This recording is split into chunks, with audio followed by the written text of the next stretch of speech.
Tara, simulan na natin itong pagtalakay natin tungkol sa mga pinangmulan ng Benguet. 'Di ba kapag naririnig mo yung salitang Benguet, malamang ang una mong naiisip malamig na hangin at sariwang gulay.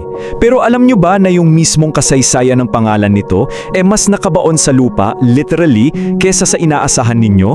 Let's dive right in! Unang bahagi, ang kalangitan ng Cordillera, ang tunay na Benguet.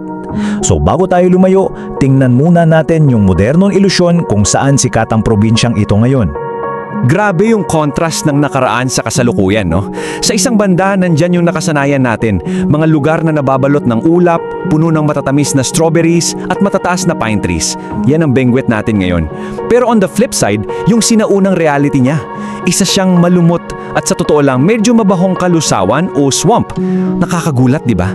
The difference is literally night and day. Na magdadala sa atin sa ikalawang bahagi, isang mabangong pinagmulan.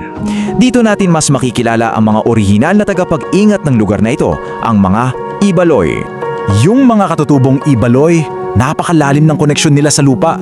Kumbaga, hindi lang sila basta nakatira doon, tinuring nilang bahagi ng buhay nila yung kalikasan. Sentro ng teritoryo nila, yung napakatabang lambak ng La Trinidad. At dahil sobrang kabisado nila yung buong paligid nila, binigyan nila ng identity ang lahat. Bawat tuktok ng bundok at bawat lambak may sariling pangalan. Ngayon, ito yung talagang mind-blowing part ng pag-aaral natin. Ano ba talaga ang ibig sabihin ng Benguet? Bago pa man yan naging pangalan ng buong probinsya, ang salitang ito tumutukoy sa isang amoy. Yep, tama kayo ng dinig, amoy. Specifically, nilalarawan nito yung kakaibang amoy ng isang mababaw at malumot na lawa na sakop yung pinakasahig ng lambak.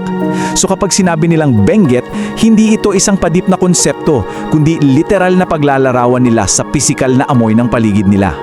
Moving on sa ikatlong bahagi, ang pagsasalin ng mga Espanyol. Paano nga ba napunta sa mga opisyal na dokumento yung kakaibang amoy na yon? Himayin natin yung timeline ng mabilis. Bago sumapit yung 16th century, yung lambak na to kilala lang eksklusibo dahil sa malumot na lawa nito. Fast forward sa ika-16th na siglo, dumating yung mga unang eksplorador na Espanyol. Narinig nilang sinasabi ng mga lokal na Benguet.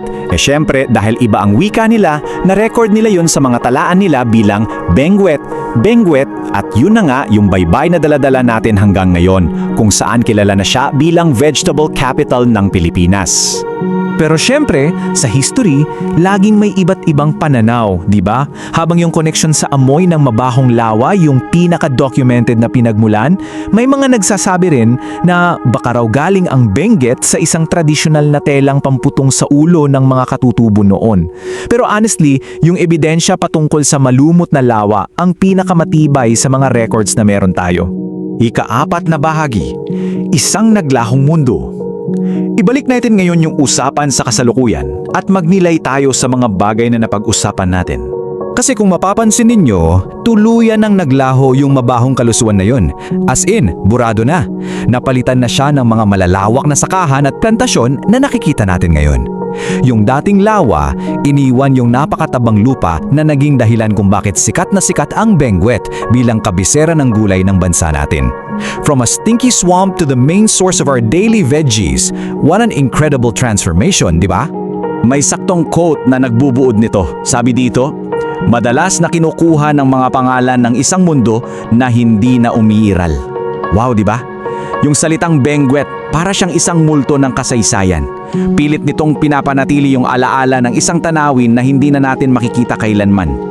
Yung mga simpleng salitang binibigkas natin, may bitbit palang napakalaking bahagi ng nakaraan. Nakakabilib isipin na may mga nakatagong ganitong kalalim na kwento sa paligid natin. Kaya bago ko tapusin itong pagtalakay natin, iiwan ko sa inyo ang katanungang ito. Ano kaya ang pinagmula ng inyong sariling bayan? Anong lihim na kasaysayan ang nakatago sa likod ng pangalan ng lugar kung saan kayo nakatira? Siyasatin nyo yan dahil baka masurpresa kayo sa yaman ng kasaysayang nakabaon mismo sa inyong sariling bakuran. Kung nagustuhan mo ang kwentong ito, huwag kalimutang i-like ang video, mag-subscribe at i-on ang notification bell para sa iba pang alamat at kwentong bayan. I-share mo rin ito para mas marami pang Pilipino ang makaalala ng kagandahan ng ating mga kwento.